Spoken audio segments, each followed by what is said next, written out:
Welcome to the Rising Woman Leaders podcast. We are a sisterhood of women stepping into courage, self-love, and feminine leadership.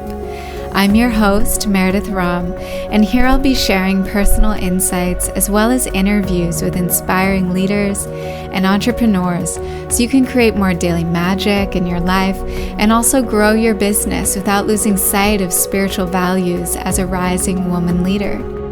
If you like this podcast, use our hashtag Rising Woman Leaders, follow me on Instagram at Meredith Ram, and sign up for email updates at risingwomanleaders.com. You'll receive all the new and inspiring content, including insights I only share on email. Now get cozy with a cup of tea, light a candle, and grab a journal to listen to this week's magical radio podcast.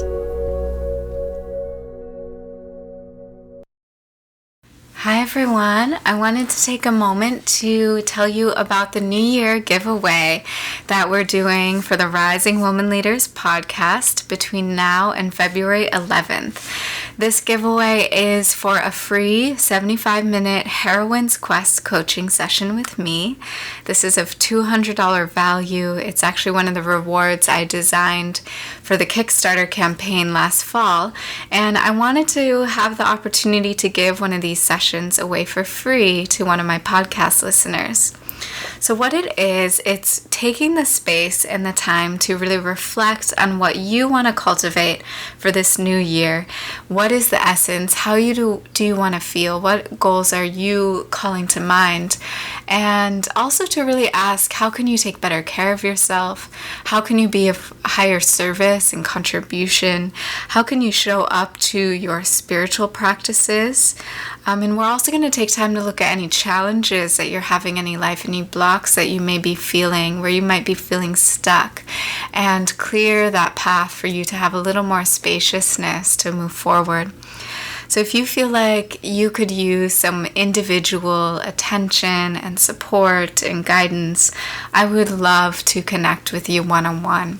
All you need to do to enter the giveaway is to hop on over to our iTunes store page, search for Rising Woman Leaders, and leave us a review on iTunes. Thank you for being here. I hope you enjoy today's show. I am here today with Denell Nawrocki, who is a facilitator, a shadow guide, and a coach specializing in women's health and nature connection. She's an ethno-historian and devout follower of Earth's magic and guidance. Her work currently focuses on becoming informed, aware, and empowered in the magic of being a woman. She's been hosting numerous workshops around the Bay Area about cervical wellness, one of which I attended just a few months ago, and we're going to be talking more about that today. So welcome, Denell. Hello, Meredith. I'm so happy to be here. So good to have you here. And I really first got to know you in the Vision program, which I led a few times. I think it was the last one you were in. And it was so sweet to hear. Like, I have all the women in the group, write a vision, something that they're saying every day in their meditation practice at the end of practice. And I remember you just speaking with so much truth around how you wanted to be of service to women and supporting them in their menstrual cycle and their relationship to their body. And I've don't remember exactly what your vision was, but I feel like so much of it has come true. And I wonder if you would just speak about that experience and where you are now and where you were then. Of course. I've actually been reflecting on just that recently. I have the book in which I wrote this vision in, and you're right, Meredith, it has come true. Within this vision, I wrote about wanting to educate and inform women about their gynecological health, and to empower women to really take their gynecological health under their own power instead of giving it away to the hands of someone else. And also within that vision, I wrote about finishing graduate school and feeling proud of the work I had done, and that, yes, has come to fruition. But what has been most amazing to me is the support that I have received from not only my community, but from the universe for this work that I'm doing. It's been a very vulnerable process for me to begin speaking about cervical wellness and gynecological health. And when I was writing the vision for the vision program, I remember even just feeling nervous about writing it, just being like scared about putting the words even on the paper. And I remember when we had this ceremony to speak our vision aloud, I was really, really scared to even admit that I wanted to do this sort of work. And to be honest, I actually dropped that vision after I finished graduate school in May. I was just so wrapped up in the process of writing the thesis. And once that was completed, I just kind of let everything go and just like let it all to the wind and didn't even think about that vision again. And it wasn't until I returned from a personal sojourn to Maui over the summer did I feel that burning desire within me once again to do this work. And I really feel like I needed to let that vision go, just kind of let it be and not focus so much on it, not grasp at it. And when I was ready to actually begin the work, all these doorways started to open for me, and people, mainly women and some men, began to express interest in this information. And it's been just flowing to me now, and it feels really good to watch as though I'm a third-party observer, this vision, which I wrote, what was that, last February, come to fruition. It's pure magic. Yeah, I think it's so true that our callings and what we feel so called to do in the world is often like the most vulnerable, the most like scary thing. And often, and I know this for myself, there were times when I was like, no, I don't think I'm going to do that. No, I'm just going to close that door for now. But then like it kept coming back. It kept being this knock on the door of like, hey, what about this thing? Are you going to do it now? It sounds like that time in Maui for you was really when the vision and the idea and the real purpose and drive came back for you to do this work. It really did. And what I know to have happened is I allowed my mind to quiet. So, being in graduate school is just so left brain. There's a lot of left brain logical work where you're just kind of filtering through facts and on the computer constantly, and having to structure your creative desires in a certain way. And while I was in Maui, I was able to just relax that portion of myself to just kind of tune out or just kind of drop away. And what emerged was my heart calling, what my heart and my creative self wanted to do. That wasn't for an assignment or that wasn't for a grade. And of course, just the medicine of Maui can help anybody find their creative inspiration. Yeah. And I know that this is really close to your heart because of just your own story and your own healing journey of self-healing, even when doctors were saying, like, this is impossible. And I wonder if you could tell us about that, what happened for you. I would love to. So I'll start from the beginning. At the age of 19, I was diagnosed with HPV and cervical dysplasia following an annual Pap test. And for those who don't know, HPV is the human papillomavirus, which is an STD, and it affects roughly 79 million Americans every year. And there are 13 different strains of HPV, and only 2 or 3 of them manifest as warts. And so if you don't have the strain that doesn't give you warts, you actually, most women, don't know that they have it. And most men don't know that they have it. So it's a very pervasive STD.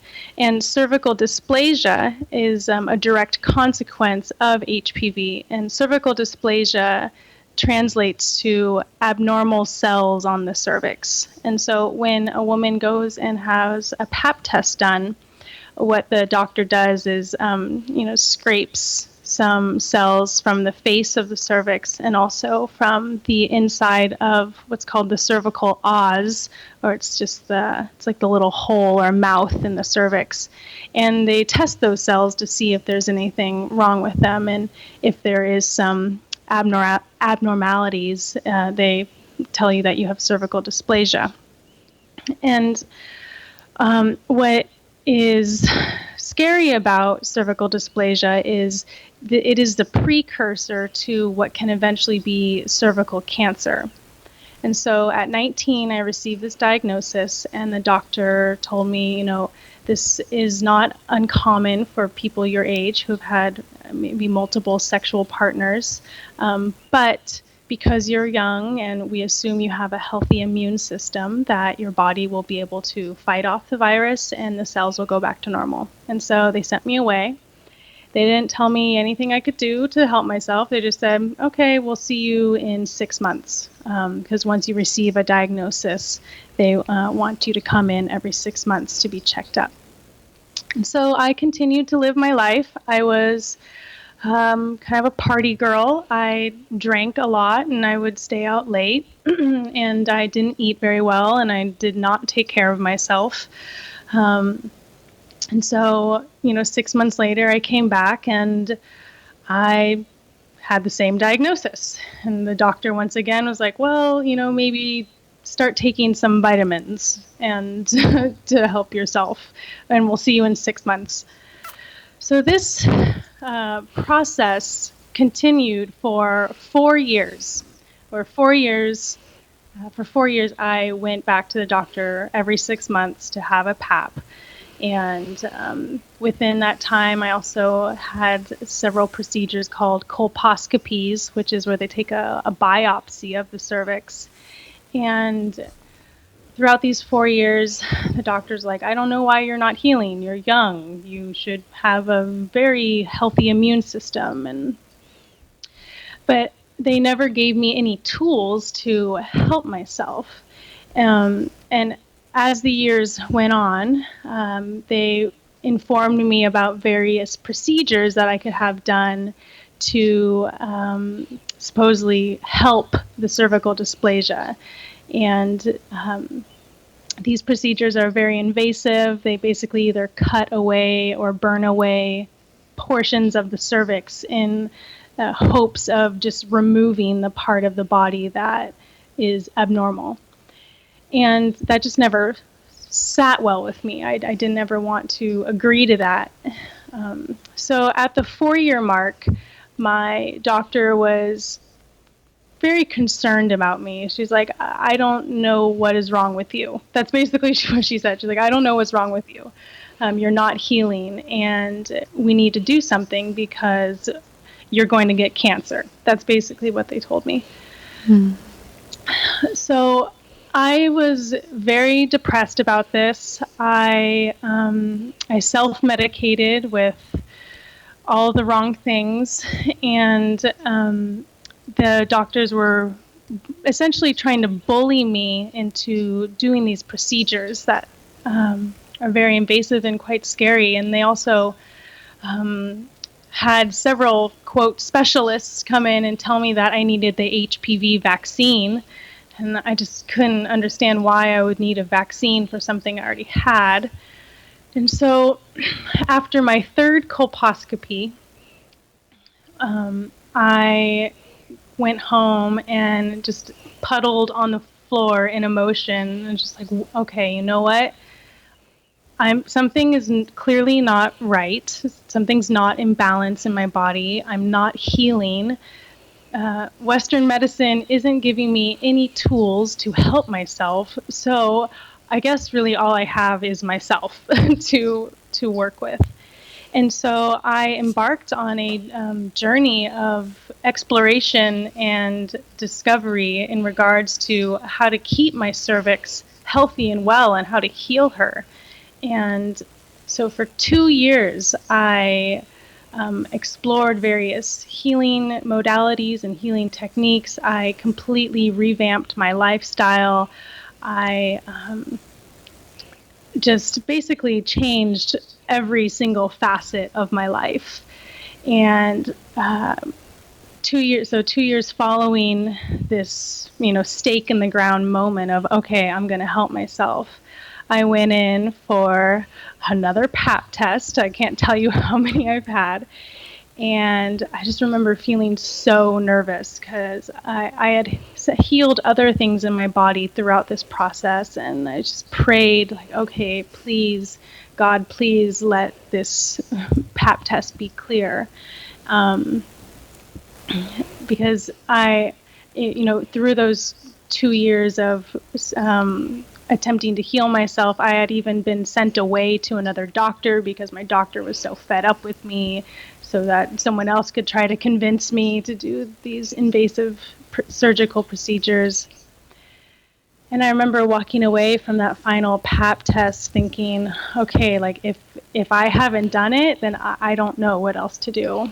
And what was it, about like a week later, I got a phone call from my doctor, where before she would normally just send me a message via like their online messaging service. And she called me and she's like, Denell, you are clear. Like, your cervical dysplasia is entirely gone. You are completely free and clear of HPV. She said, how did you do it? And I just like burst out laughing with joy because I realized that I had done it. I had healed myself. And regardless of what all the doctors and medical professionals had said to me and trying to scare me and bully me into following their protocol and procedures, I had done it. I had taken control of my body and my life and truly loved myself into health.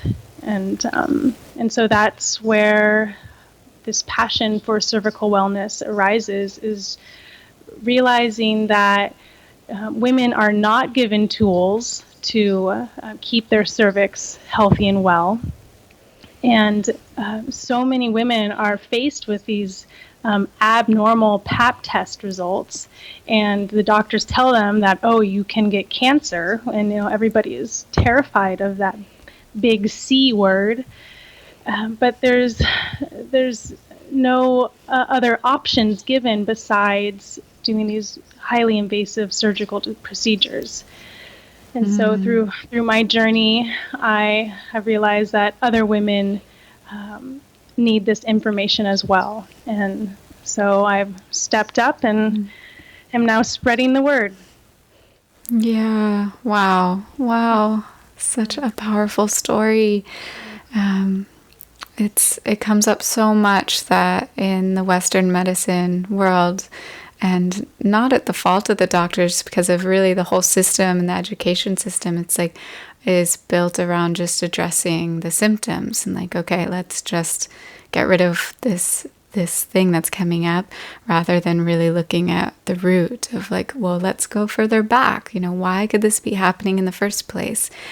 And it sounds like you were able to really experiment and try different things and really figure it out over that period of 2 years. So I would love to just continue talking about that. Just like, well, what was it that really, what were some of the things you tried and what really helped you? Well, the first thing I looked into was what I was putting into my body. As I mentioned before, I'm a party girl. I drank a lot of alcohol. I used drugs. I lived on bread and cheese. And I think I was drinking soda often at that time too. And so I really began to look at, okay, well, what exactly am I putting into my body so that, how is my immune system being supported? So one thing I learned about the cervix that I found fascinating was that the cervix is like a perfect mirror of how well your immune system is functioning. And so if something is happening or is abnormal in the cervix, it generally means that your immune system is compromised.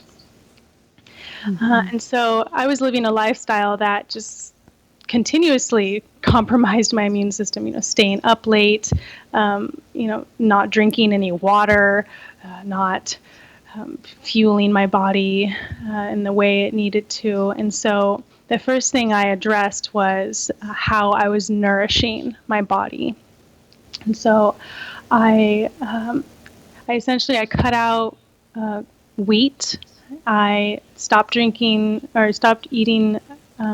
as much food with dairy. Sorry, I'm stumbling over my words there.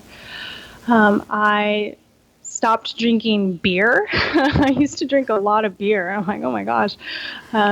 I started increasing my vegetables and my fruits and my healthy saturated fats. Actually, at the very beginning of this process, I went on a 10-day master cleanse, which is the lemon juice, cayenne pepper, and maple syrup concoction that you drink for 10 days, and it essentially resets your digestive system and eliminates all the buildup within your bowels. And so from there, I just started a diet that I knew would be nourishing to me. And so I do eat meat, but I choose to only eat high quality, I call it, quote, happy meat. So meat that from animals that have not been severely tortured. I go out of my way to find really high quality sources. And I'm blessed to have a father who is a hunter and fisherman, and so I get the opportunity to eat wild game and wild fish as well. And so really looking at the quality of substance I was putting in my body and also how I was eliminating. And so I began to become aware of my bowel movements and how often I was, using the bathroom and noticing the color of my urine and I need to drink more water. That's really yellow. It's kind of silly to talk about, but it's a real thing to take into consideration. Yeah. So that's where I began. Yeah. Yeah. The basics of just what is really paying attention, what is happening in the body, what am I putting into it? And I'm sure that improved all areas of your health. And that, of course, the effect of that also helping the cervix. I wonder if we could even go back a little bit. There might be people out there listening who are not even exactly sure what the cervix is or what it does. Could you explain a little bit about that? Yeah, I would love to. So the cervix is a portion of the woman's reproductive system that gets kind of left out when we talk about the reproductive system.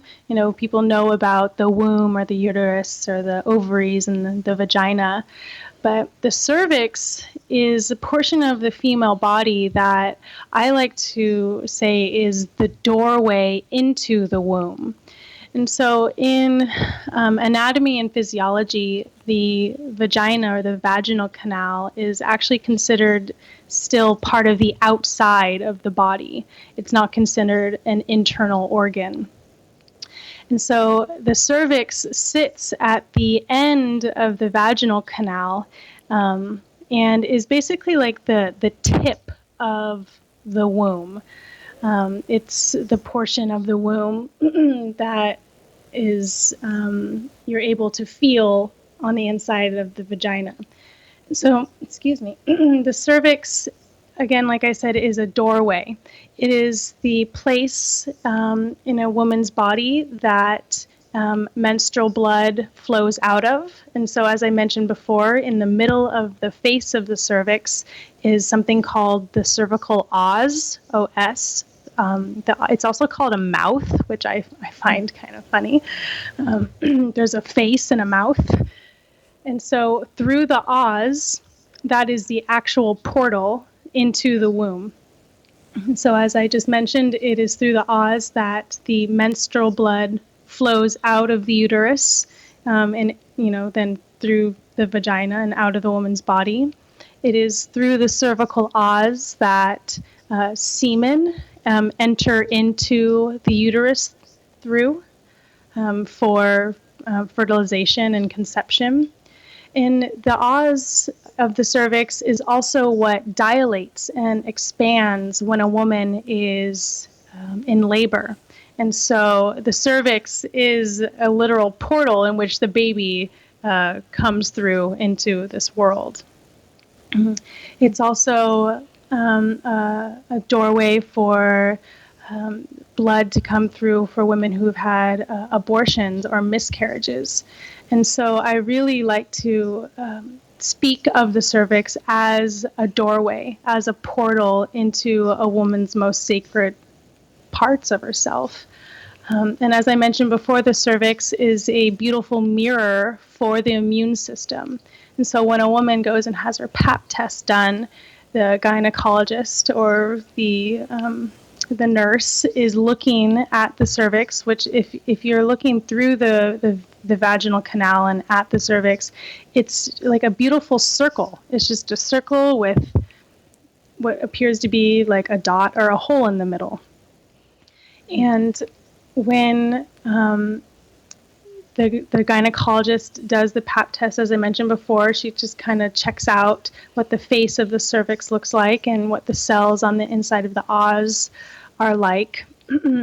And those are all indications of the overall state of health of a woman. I highly encourage all women and even men to Google images of what the cervix looks like. It's very mind-blowing. I realized I had never known what a cervix looked like until I Googled it. And it's a really beautiful part of the body that never gets mentioned or thought about. And I like to encourage men to learn about this as well because, well, I'll go into it later, but when a woman and a man engages in intercourse, he's directly connecting with the cervix as well. Yeah. And my other question that came up was around like the fertility. And so this portal like opens just for a few days out of the month, right? That would allow the semen to pass. Mm-hmm. Yeah. So as a woman gets closer to ovulation, the cervix actually, the os actually begins to open up and cervical fluid begins to flow out. So I'm sure that most women have had the experience of, going to the bathroom and noticing, stuff in her underwear. That is cervical fluid. And what's beautiful about cervical fluid is it mimics the consistency of semen. And so when a man ejaculates inside of a woman, the semen basically use this cervical fluid that's flowing out of the os as like a as like a pathway or as like a ladder up into the womb. And so you said it beautifully that, there's a very short time period. I believe there's 3 to 5 days in which a woman can get pregnant, in which the cervix is opened to allow the semen to enter in through. And so I'm glad you mentioned that. Yeah, so interesting. And okay, so I know many women who have like received an abnormal pap at some point in their life. I think this is like it's very common that this happens. And like you said, the doctors aren't really giving you any advice. It's just like, okay, wait 6 months, let's try again then and see what happens. I wonder if we could dive into these steps that you have around cervical wellness. I know you have 5 steps, and if both for prevention and also especially if there is a woman out there listening who has received an abnormal pap at some time in her life, what is the protocol that you would suggest for that? Yes, I would love to speak about this. So before I go into the steps, I just want to say that if you are a woman who has received an abnormal pap test result, to make sure you have some compassion for yourself. Because we currently live in a culture and society where we are constantly propelled to live a lifestyle that does not support our bodies in the best ways. And so I know for me, when I was first diagnosed, I had a lot of self-blame and shame and guilt. And those mindsets are not beneficial for self-healing. And so to really just approach this process from a place of self-love and exploration and patience. It took me 2 years, but I did it. And so these 5 steps that I'm going to give are what I eventually came to that worked for me. And I also encourage you to explore other things for yourself as well. But the 5 steps that I went through was step 1 was to nourish your body. I spoke to that a little bit ago, but really having a diet of organic whole foods, vegetables and fruits and nuts and saturated fats and healthy proteins, and eliminating foods that increase inflammation in your body. So, your cane sugars, your wheat and corn, and your processed and packaged foods, those, deep fried foods, those all kind of compromise the immune system in a way. And also, I like to really encourage women to drink lots of water. Clean water is so important for your immune system, and it just really keeps everything nice and juicy. You want to make sure your body is very hydrated. And so, foods high in beta carotene, so like your yellow orange vegetables and fruits like carrots and cantaloupe and peaches are very beneficial. Foods with folic acid in it, so your dark leafy greens and your asparagus, your cruciferous vegetables, so the broccolis and cabbages. Vitamin C has been shown to be very beneficial, so like your citrus fruits. And also like your tomatoes, watermelon, and pink grapefruit are also really beneficial. And the second step that I underwent was to transition off of hormonal birth control. And so when I, after my 4 years of receiving these abnormal pap tests, by that time I had been on hormones for contraception for almost 10 years. And when I started doing research into cervical wellness, I learned that you're not supposed to be on hormones for more than 5 years, but nobody ever told me that. And that once you're on hormones, exogenous hormones, for over 5 years, your risk of cervical cancer goes up 3 times. So you're at a 3-fold increase in risk of cervical cancer. And as I mentioned before, cervical dysplasia is the precursor to cervical cancer. And so for women who have used oral contraceptives or hormonal birth control for 10 years or longer, their risk of cervical cancer is 4 times higher. So, like, hormones change the susceptibility of cervical cells, making them more likely to be affected by an HPV infection. And so, as I mentioned before, HPV is widely pervasive in the United States, especially among young people who are having multiple partners. And the hormones also compromise your immune system. So your body is literally just unable to fight off the HPV. Like, once you're exposed, it just kind of sits there and your body can't kill it off. And so I like to speak to women that if you have been diagnosed with HPV and cervical dysplasia, which is what normally an abnormal Pap test indicates, is to consider transitioning off of hormonal birth control and use other methods of contraception. Those can be, male or female condoms, use a diaphragm or a sponge. Or what I like to promote is the fertility awareness method, which helps, the fertility awareness method is where women track the signs of their body, which indicate when they are fertile. And so, as I mentioned before, women are only able to conceive in a 3 to 5 day window. And so I began to wonder, like, why have I been on hormones for 10 years when I'm only fertile for a very small portion of the time? And so I highly encourage women to look into the fertility awareness method. A woman named Toni Weschler wrote a book called Taking Charge of Your Fertility, which I highly recommend. Mm-hmm. And so the third step that I advocate for is using herbs and supplements to support you in your process of self-healing. And so I'll first start with herbs. Beautiful plant medicines are available to us now that you can either buy online or your local apothecary.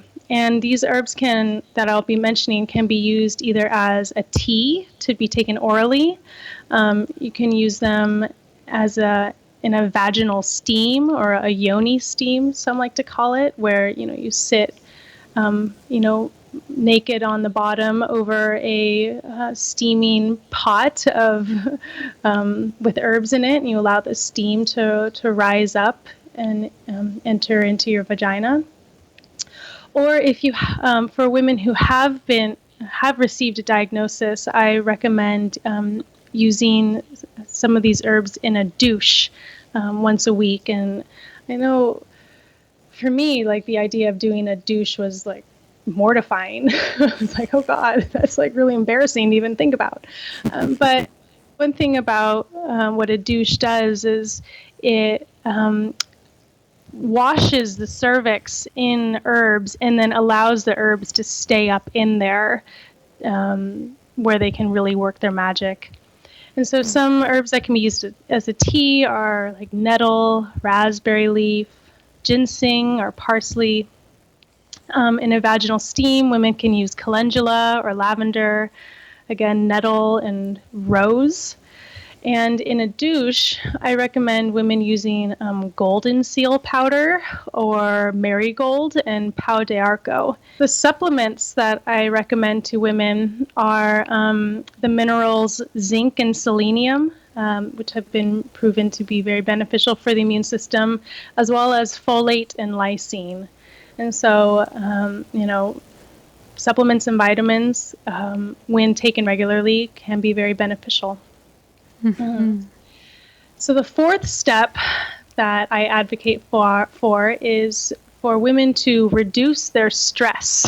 So to develop a self-care routine that feels very nourishing to your heart and your body. So, meditate or explore yoga or pranayama or even martial arts, go for hikes or develop a connection to nature.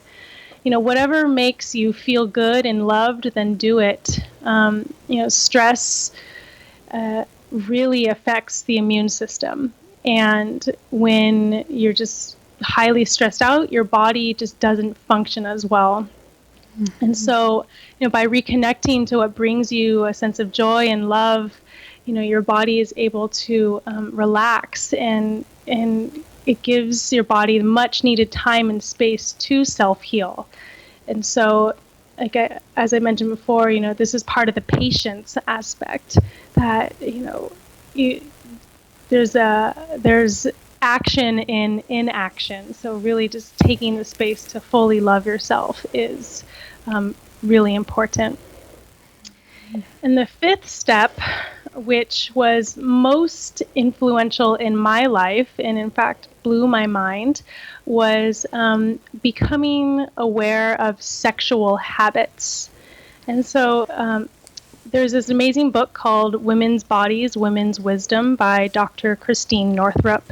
And in the book, she says, problems with a woman's sexual organs are often related to her inability to say no to penetration when she wants to, but doesn't think she should. And so, women are inherent givers. We like to make sure that the people in our life are taken care of and are happy and well, and many times engage in sexual activities for the sake of their partner and not because they actually feel really turned on. And so a woman should never make love unless she truly wants to, because the action of sexual penetration without adequate desire can be very traumatizing to a woman's body, and especially to the cervix. And so, as I mentioned before, the cervix sits at the end of the vagina. And when a woman is just, in her daily life, the cervix is pretty close to the opening of the vagina. There's only like 3 or 4 inches from, the opening to where the cervix is. But when a woman becomes sexually aroused, the cervix actually moves up. Like, she physically moves up and makes space inside to be ready for penetration. But when time isn't given for that movement to occur, the cervix ends up getting hit by whatever the woman's being penetrated by. And so those very delicate cells on the outside of the cervix then just kind of get, beaten a little bit. And I know I've spoken to many women who are like, oh yeah, I've felt that, deep, dull ache and pain during sex, but I've just tuned it out. So, if this resonates with any woman who's listening to this, I invite you to begin to reflect on, when and how often you engage in sex, even if you don't feel like it, and to talk to your partner or find support from friends. This is a really important step of self-reflection to reconnect to your cervix and sexual organs and to hear whether or not you've been listening to her needs. And so, those 5 steps, increasing your nutrition and nourishing your body, rebalancing your hormones and transitioning off of birth control, using herbs and supplements, developing a self-care routine to reduce your stress, and becoming aware of your sexual habits will initiate your journey of healing HPV and cervical dysplasia for good. Wow. Such valuable information that we are so lucky to receive and hear about, from you sharing your story and being willing to share like the things you tried, what you found worked. And it's so, I just want to acknowledge you for just your courage and your ability to share and to be of service to what is really needed in the world right now. So thank you. Thank you. Mm-hmm. I'm curious more about, so as you've went through this whole process of healing, now in the past few months you've shifting into teaching and sharing and giving more of yourself and starting and working with women one-on-one, working but maybe even in groups of with your workshops and all of that. And I'm curious to hear just about that journey and what it's been like from you, like shifting from being a self-healer, healing yourself, into sharing your journey. Because I know there are so many women out there who have done some kind of healing in their life, and they're like, kind of want to share about this, but it's also really hard to share about it. And I'm curious, like, could you tell us about what that transition has been like? Well, as I reflect, I start to giggle to myself because, Meredith, I was so scared. Like, I created a flyer for a cervical wellness workshop like months ago, and it just sat on my computer, and I would like open up the file every now and then and like look at it and read it and be like, oh no, I'm not ready, and just like shove it away. And I probably did that like maybe 6 or 7 times, and I would edit it, and I would like make all these excuses as to why I couldn't put it out there. And like one of my excuses was like, oh, I don't have a place to host the workshop, so I guess I can't do it. And then I had a friend of mine who has a space, and she's like, oh, Denell, I'm not going to use the space this night. Like, do you have any workshop that you want to run that you can do next Monday? And I was like, oh God, here it is. This is the moment. And actually, Meredith, that was the workshop that you attended. Yeah. So, I've really had to dive deep into courage to talk about this. One, because I didn't think anybody wanted to hear about it. It's like, who wants to hear about cervix? Gynecology is kind of a hush-hush taboo subject in the minds of some people. And like, who am I to talk about this? But when I finally said yes, and I put out my little flyer, and I think I only, put it on like 3 message boards and like told a few people. The response I received was incredible, and I actually had some women come to me while I was sitting in a coffee shop working on just a little giveaway I was making, and she stopped me. She's like, oh, are you the woman who's doing that cervical wellness workshop I saw the flyer for? And I was like, yeah. She's like, oh, thank you so much for doing this. I can't come, but I'm so happy that someone's talking about this, because we need to talk about this. And I hadn't even given the workshop yet, and someone was already thanking me. Oh, okay. I guess I'm just going to keep on going. And so I really had to let my mind go into the background and just let my body guide me, because my mind continuously made up stories of like, oh, I'm not worthy, or I don't know enough, or I'm too young, or just all these stories that just wanted to stop me. And just really just jumped in. And once I started receiving the feedback and hearing stories from other women while I've been giving these workshops, I began to really recognize how important and vital this information is. And really, I'm just like a conduit for the information. I'm not even doing it. It's the information that's doing it. So for anybody out there who feels afraid, I totally get it. I was there, but just, say yes and jump into that cold water, and you'll feel rejuvenated and refreshed. I like to think that the universe only gives us the opportunities we're ready for, and that and that we can trust it and say yes. And even if it feels scary, it's like when you really tap into the deeper wisdom in yourself, like, is this something you should do? And of course, fears come up along the way, and to really to trust that we will be given those magical moments and experiences to keep us going forward. Like that woman just coming in and being like, oh my God, like you're doing this, way to go. Like that probably just made your whole being smile, because it's like, it was literally an angel from the universe just being like, keep going. It totally was. And like, I even then like kind of looked around my shoulder. I was like, oh my gosh, like I was not expecting that. And when I was at the coffee shop, I was kind of like hiding away because I had all these images of like uterus and cervixes all over the table. But she came up and just really gave me, that loving light to follow. So beautiful.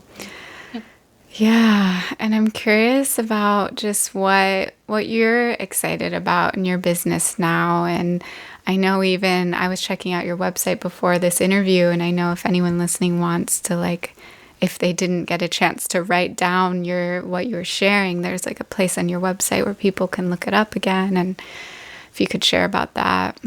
Yeah, so my website is generativehealth.org. My organization is Generative Health. And if people sign up on the landing page, they'll receive these 5 steps to clear Pap tests for preventative medicine, or to self-heal from an abnormal Pap test result. And one thing I'm really excited about right now is I'm actually writing a cervical wellness guidebook. So going more into the history of gynecology, looking more at the anatomy and physiology of the cervix, and really expanding upon these 5 steps. As I've done more and more work, I've learned more and more about how women not only have taken care of themselves in the past, like how did women take care of their cervixes before there was modern gynecology, but also just learning about what other women have done to self-heal. And so this guidebook that I am currently writing is about maybe like halfway done. It's a slow process of unfolding. There's fear around that as well. Mm-hmm. And I'm also developing some one-on-one coaching programs for women who have received abnormal Pap test results and who would like support through the journey of self-healing. As I mentioned before, I felt like I didn't receive any support from anyone in my life to self-heal, and I would really love to be a guide for women on this journey. Do you have any closing words or prayers for women out there who may be struggling or having difficulty in this area of their life, in their wellness with their cervix, or even what we talked about before too, of sharing their own journey or their story, or beginning to help other people? Before I close our call today with another prayer, any closing words? So what's coming up is that there's power in information, and there's power in knowledge, and women have not been informed about their bodies. Contemporary sex education has a lot of holes in it, and our media, it tells us very backwards things about how we can relate to our bodies. And so I really encourage women to take it upon themselves to become the experts of their bodies, and to research and to learn and to dive into the information, because through knowing comes empowerment. Mm-hmm. I just think about that. That's beautiful. Yes. Well, let's close our eyes again and just tune back into our breath and breathing in this sense of empowerment, just for being here today, for showing up for Denell, sharing her information, for all of you listening, for being open to receiving it. We'll take a breath in together and let that out. I'll bring my hands to my heart and just calling that we all hold in our hearts whatever whatever was sparked inside of us today, something maybe we want to try or do, or maybe something we want to learn more about, to just bring that into our heart and to set that intention of discovery and self-exploration and of healing ourselves and being willing to share our gifts with all of those around us. So I'll bow with gratitude. Thank you so much, Denell. Thank you for sharing your wisdom with us today. Namaste.